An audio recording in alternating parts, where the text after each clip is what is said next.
Hello सांग मैंने नमस्कार जय जगन्नाथ मु रितेश आपण मानक स्वागत करुच्ची मोर यूट्यूब चैनल को जार ना ओडिया ट्रावेलर। सो आज हूँ मोर first vlog. So first vlog रे मु आज जाऊँगी केन्दुझर गोटे सुंदर जलप्रपात जार ना तेंतेनाली वाटरफॉल। तो चलो देखिए केमती कौन होती।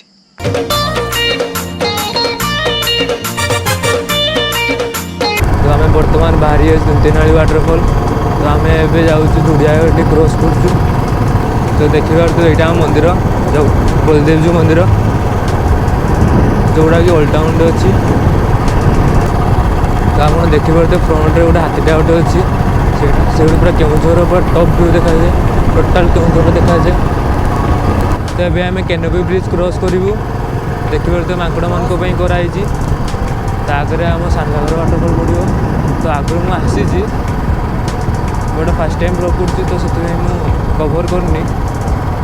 तो नेक्स्ट टाइम कवर करियो आपण मानकर गांधी चौक तेंतेनाली आसुँच आप 65 किलोमीटर पाखापाखि पड़ो।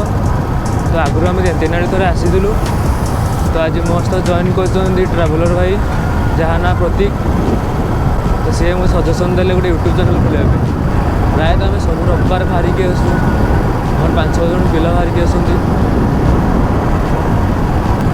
आम एमती भी पाखापाखि 20+ वाटरफॉल कवर कर सारे केन्दुझर। तो आम तेलकुई मार्केट में पहुँची गलु।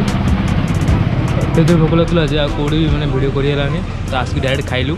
देखिपे खाई सारा सागे सागे बाहर 9:30 पाखापाखि होगा। तो जाइए जल्दी आसिक पुणी घर को जाते पड़ो। जल्दी खा।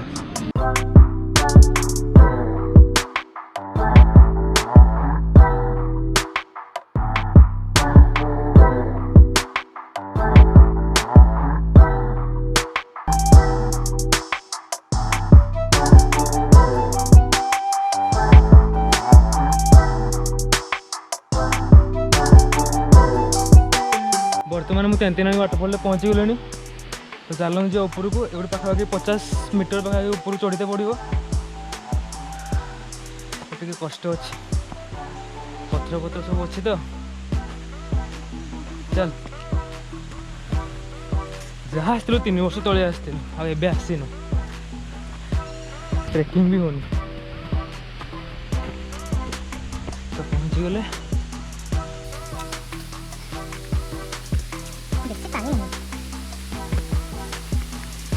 जो थर आम आसलु प्रबल पानी था। आज बेसी पानी नहीं।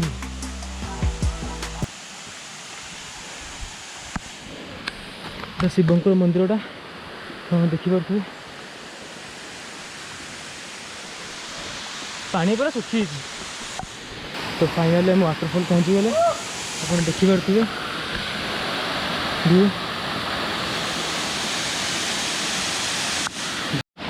जो मैंने भाई आसुँच वाटरफॉल टे भाई सफा सुतरा टे भाई देखिए।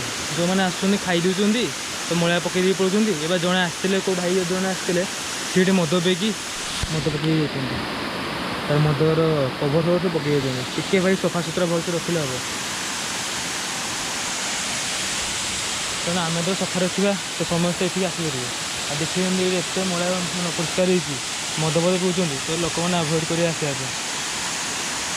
तो भाई टे क्लीन रखापी चेष्टा करा जी भी आसुँच।